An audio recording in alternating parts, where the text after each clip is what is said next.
I think I just wasted a whole lot of recording time here. I had my picture up, and I was talking into the thing, but it wasn't actually recording. To record, you actually have to have that little camera thing on there, red light blinking, and that wasn't happening. Okay, so now I'm going to have to do this thing all over again. Today's date is 14th of January 2015. I got to look at the date on my computer here just to figure that much out. Even though I looked at it, 15 minutes ago and said the same thing into the camera, which was not recording at that time. I'm still kind of new at this recording thing. I haven't done it a whole lot. And some of the stuff I have recorded, I didn't keep because I rewatched it and it seemed like really stupid. So I just kind of like, well, screw this, I mean, I don't want to show this crap to anybody. They think I'm retarded or something. That's a dumb word. You shouldn't use the word retarded. Mentally handicapped, which is not really nice to say either, but they think I was pretty freaking strange, I mean, from a lot of the videos I've made. I don't even have cable coming into this apartment anymore right now. See, I'm on SSD, Social Security Disability, which is a godsend to me. I mean, saved my butt because of the recession that we've been in since the Bush years. It screwed jobs up so doggone badly, that there's just not a whole lot of people that have jobs anymore. Most of the jobs had just up and vanished. Before then, most of the jobs that everyone had all moved overseas, China, or down south to some of the South American countries. Oh, I think I see somebody in the park over there no, okay. Anyway, sorry for the distraction. That's why I keep looking out here. I can see out the window but yeah, anyway, under Reagan, another Republican president who was there for 8 years, he shipped a lot of jobs overseas and they just never came back.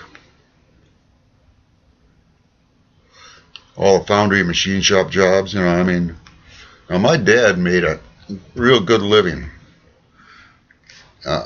in the foundries, and he did pretty well for us, I mean. So naturally, when I got back out of the Navy, the first place I went to was General Castings, a gray iron steel foundry, and I worked there for probably almost 4 years before they decided to start laying off, and then a few years later they just shut the foundry down. And meanwhile, I had worked at Grady Foundry for maybe a year, and they shut that down. So then I went into the machine shops and worked those until they slowly started going out of business, moving overseas, whatever the case was. After that, I started driving. Drove cab, school bus, a lot of other jobs, I mean, got into truck driving. But by then, the whole mindset had already changed. I mean, Republicans hated unions because Republican Party was mostly made up of richer company owners And the company owners, of course, hated the unions because they actually had to pay fair prices, and give you days off, accumulate vacation time, stuff like that.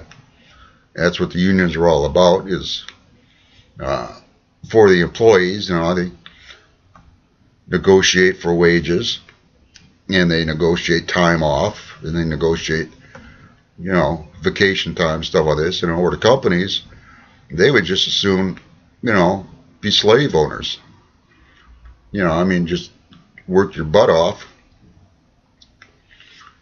feed you rice and green beans and throw you back on the line, after you ate. That's what makes up the Republican Party. Slavers. And they're slowly but trying to get slavery back. Under President Obama and people like President Clinton and President Carter, they don't allow that sort of thing. Democrats in the Congress and Senate do not want to allow that sort of thing. Republicans, for the majority of Republicans at least, they want to reintroduce slavery. Now, they don't care who they enslave, whether you be, basically, I was blonde hair when I was a kid. I got blue eyes, as you can tell. And I'm old now, so I got a white beard. It used to be brownish blonde. I'm definitely a white guy, but I'm one of those people that they'd want to enslave, because I'm a laborer. Or at least I used to be a laborer.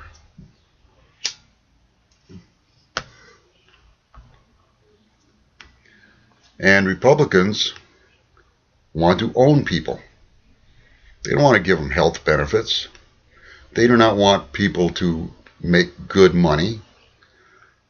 They want people to be hungry and starving and be forced to come to work 5 days, 6 days a week, for overtime and everything else, Republicans don't even want to pay overtime pay. Well, they hate the idea of having to pay time and a half for over 40 hours. That drives them crazy. So what they want to do is they want to hire a lot of cheap labor, get rid of all the unions, run 2 shifts, and make all this stuff really cheaply and sell it back to us for really expensive prices. So that we're poor our entire lives. We never get out of the hole. They want to keep tuition high. They want to keep us basically in the dark by making us all believe in this God thing, which is untrue. There's no such thing as a God. Jesus likely never existed, and he certainly did not exist in the way that the Bible claims.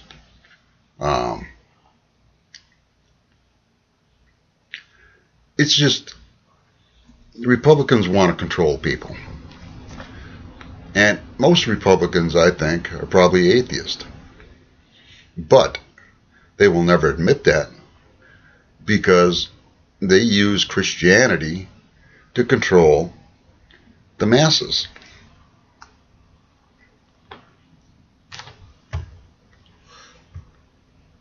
Only if the masses would actually read the Bible for themselves, they would see that the mythical Jesus Christ was actually more like a Robin Hood. He took from the rich, gave to the poor. Or at least he represented the poor in some way or another. Other people they villainize. Pancho Villa. Oh, they think Pancho Villa was just a horrible criminal. No, Pancho Villa wasn't horrible. He was a revolutionary. He basically stuck up for the poor. He stole from the rich, gave to the poor, just like Robin Hood. And that's what Pancho Villa is all about. He was for the people. Fidel Castro, same thing. Only I think Fidel Castro, I think power went to his head a little bit. Because in his later years, Cuba got to be not so nice place to live. Same thing with most of the communist governments. Communism is generally in favor of the poor people. That's why communism was basically set up in the first place. Of course, that's how democracy was set up in the first place, too. By the working class, for the working class. And it quickly goes to hell, you know. The rich take over everything. And the poor get very little. I think that's been true forever and ever and ever in every type of society. The ancient Romans, which is where Christianity was invented. Jesus Christ was supposed to be for the poor. The Catholic Church that came from that is supposed to be for the poor. But the Catholic Church has turned their back on the poor in a lot of cases. Salvation Army was created to help the poor and homeless over in Great Britain. Then they came to the United States, I can't remember what year, 18 something, mid 1800s I think, maybe the first third of the 1800s, I don't know. I've read about it. It just didn't stick in my mind. They are also supposed to represent the poor and the homeless. They don't anymore. No, they basically represent the rich, and they con people into believing in their God.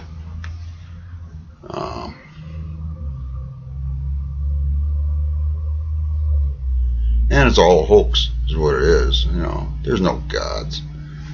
If any of these churches or people were real, they would admit to evolution, because that's where all the proof lies. You ask any scientific body out there about evolution, they'll say, well, yeah, sure. This is how it worked. This is what happened. You know, we don't have every little crease of evolution, but we got the basic idea how evolution works.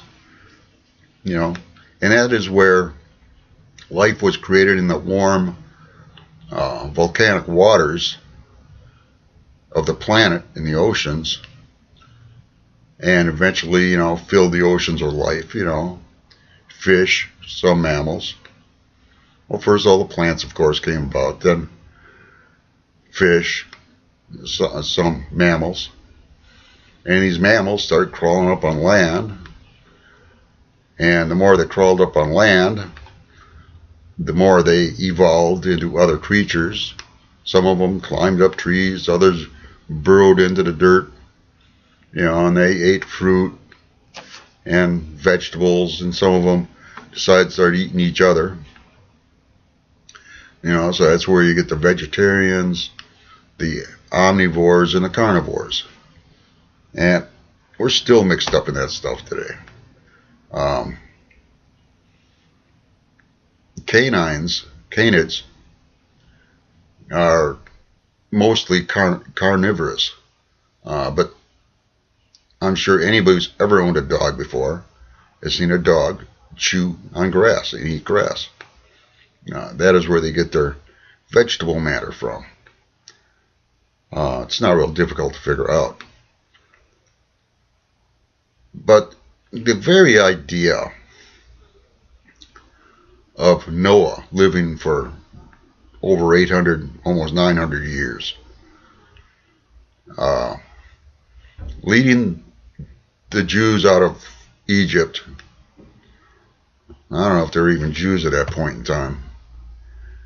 But leading all the slaves out of Egypt, splitting the Red Sea, taking them all across the Red Sea, then turning around and closing it up on the Egyptians that were following them, the Pharaoh's men,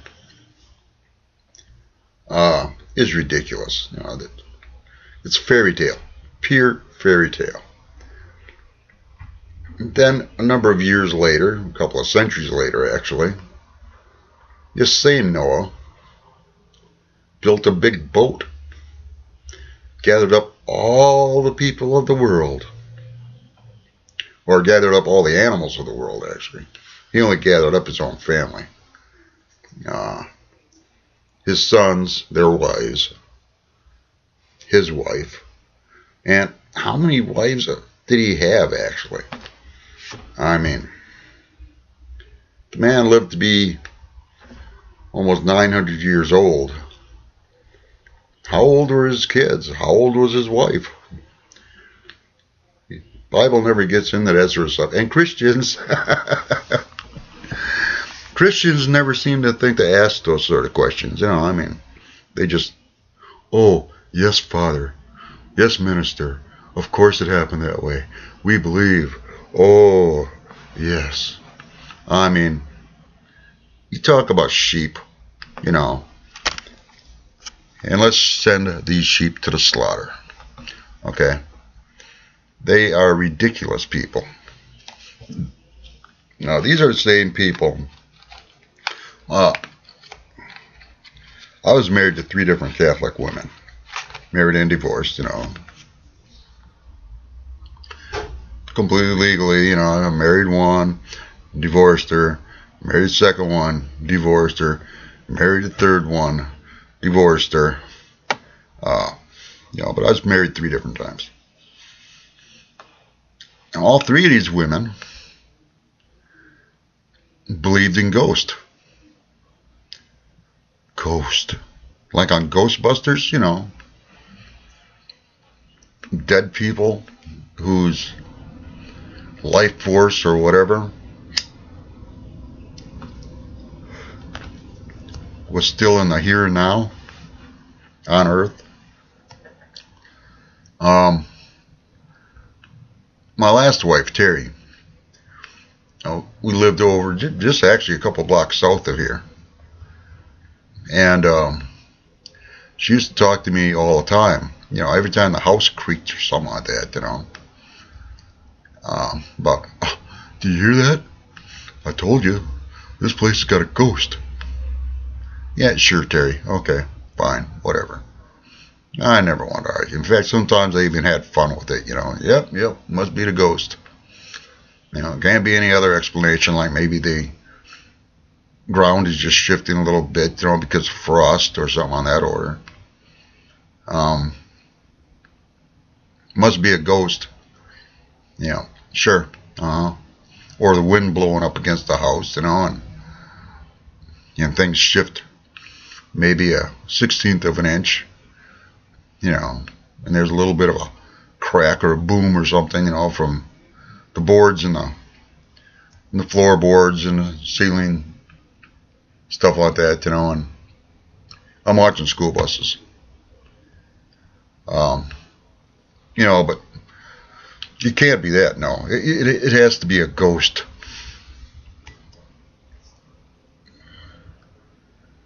And just ridiculous stuff like that, you know, I mean, just, it has no scientific way of thinking whatsoever. Although she was an intelligent person, quite intelligent. She says she was a part of Mensa at one point in time, which only takes the smartest of the smart people. You know, you have to have a very high IQ to get into Mensa. I don't qualify, but I can't even remember what my IQ is. It's up there a ways, but it's not Mensa high, you know. But she was a superstitious person also. Believed in ghost and witchcraft and gods and goddesses and just all this silly stuff. My youngest daughter, Sarah, she's one of those born again evangelical Christians. Goes to the Fox River Church out there in Genesee Depot, I guess, near Genesee Depot somewhere. I've got something with their address on it here. I've gone to their website, looked at the goofiness of it. She married the son of one of the most moronic kids I ever went to high school with, Minger. We used to call him Minger the Finger. He was truly an idiot. A couple of cells, short of a fully filled battery flashlight.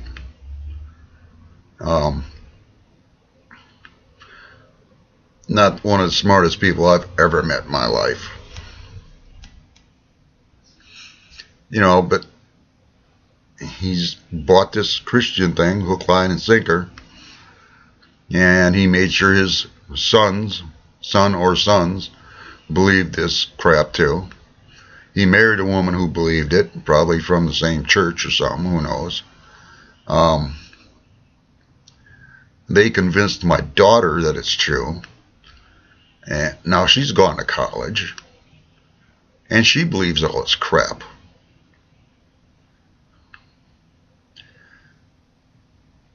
How or why, I don't quite understand. I mean, to me, it's an obvious myth. Obvious. I mean, it's as obvious as Santa Claus or Tooth Fairy, leprechauns. It all comes from the same basic mentality. That it's either wishful thinking, hopeful thinking, or these people may have just not understood what they were seeing, and must be a leprechaun. Unicorns, fire-breathing dragons, all these middle-age myths. I don't know where these fire-breathing dragon things came from. Maybe there were stories that parents used to tell their kids or something like that. You can't go into the woods alone. Fire-breathing dragon will get you, or the leprechauns will get you, or whatever the case is. You better be good, or God will get you, or God will punish you.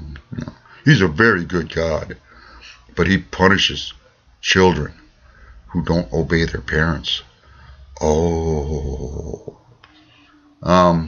It's all mythological stuff. Ridiculously mythological.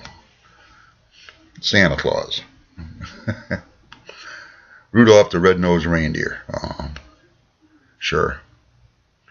Loch Ness. Loch Ness Monster? Actually, I believe in a Loch Ness Monster a lot sooner than I would a god. There's been stories that this so-called Loch Ness Monster, it's more speculation than anything else. Could be a plesiosaur.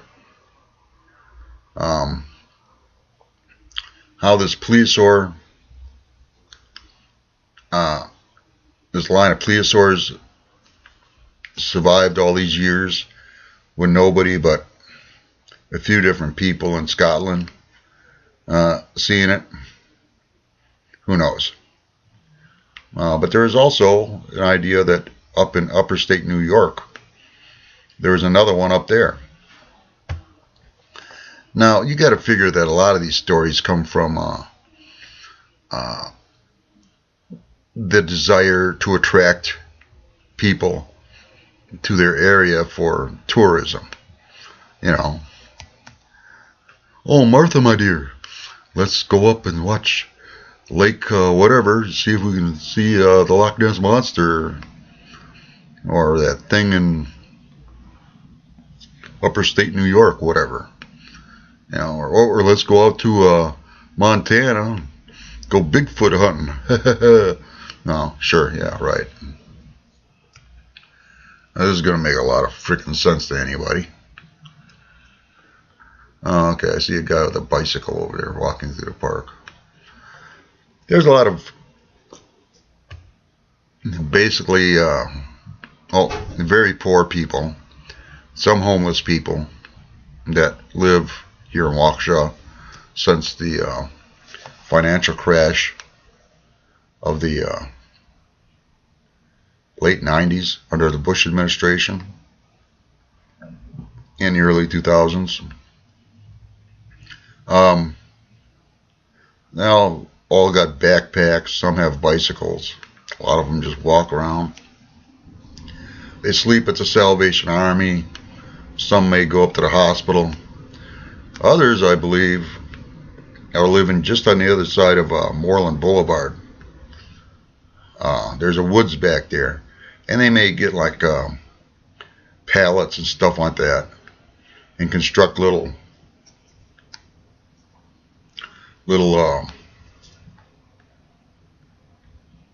I guess huts, you could call them, or something like that. You know, some place to basically just crawl into and sleep. You know, and some of them may have even like these little stoves for heat, and they cover them with those tarps, keep the wind and the cold out. You know, but so yeah, we have homeless people here in town. We also have, you know, a lot of rooming houses and things, or somebody may have an apartment and they have 2 or 3 people move in with them, you know, and they all sleep on the floors, chairs, couches, you know, things like that. You know, so yeah, we do have a lot of homeless people here in town. And what does the Christian right do about it? They vote for Walker, who creates more homelessness. Morons. I mean, so Christians to me are just not very bright people. In fact, they're on the verge of being mentally handicapped to me. These people just haven't got the smarts that a lot of us were born with. But they outnumber us. That's one big problem. They do outnumber us. I guess it doesn't take any great intelligence to breed. My daughter and her husband, Sarah, is a fine example of this. She's got 3 babies now. This moron Christian husband of hers, who comes from a moron Christian family. She herself believes in this whole Christian crap, and she thinks that I'm wrong. You know, I had hoped. I became an atheist, stopped believing God, stopped believing in what the church was filling my head with. Back when I was about 8 years old, you know, I kind of discovered that Santa Claus didn't exist, and the whole Noah's Ark story, you know, didn't make any sense to me. Adam and Eve didn't make any sense to me. Creationism didn't make any sense to me. You know, and I had already heard at that point, you know, in school, 3rd grade, you know, about the existence of dinosaurs and primitive man. I mean, back then we didn't know anything before that happened before Cro-Magnon man, but we still had, you know, we knew that there were primitive peoples. And since then, in the last 40 years, 40 some odd years, 50 years, let's say, in the last 50 years, we've gained quite a bit of knowledge about our ancestors and how evolution actually works. We've been digging up the planet all over the Middle East and Africa and everywhere else, and finding remnants of these people and of tribes of apes and stuff like this, and very early, man. So now we now know that this stuff, that evolution is true. We've got the proof. Now, you can never get a Christian to admit that it's proof, but take my word for it, it's proof. These Christians still believe the same way they did 1,000 years ago, in this magic, invisible being of theirs that lives above the clouds. And to me, that is a mentally handicapped person. Okay? Anybody who believes in what the Christians tell them, to me, has got to be mentally handicapped. There's something wrong with them. Okay? Plain and simple. They don't know how to think or something. I don't understand them. When I was 8 years old, I realized, that these stories were fishy. By the time I was 12, I pretty much knew that they were false. And since then, I've only been convinced even more that these stories are false. There's simply no even a hint of truth to them. The church across the street was at one point in time, I went to a couple of their services, evangelicals over there. We're trying to say that the stars and the planets, and the stars, sun, and moon, they didn't even mention planets, but the stars, sun, and the moon were painted on something that covered the earth. These people are true flat earthers, okay? They are the type that believe if you sail off in the ocean far enough, you simply fall off the edge of the earth. Now, why is it all the water running over this edge doesn't deplete? They don't seem to answer that. God's will. Who knows? They firmly believe that after you die, you either go to heaven or hell, depending on what you did in your life and how you believed and thought in your life. These people are definitely mentally deficient. Okay? To use another term, stupid. How they can even believe this way is beyond me. Well, this goes on now for 33 minutes and almost 50 seconds. So I'm going to shut her down now. Have a nice day, folks. Bye.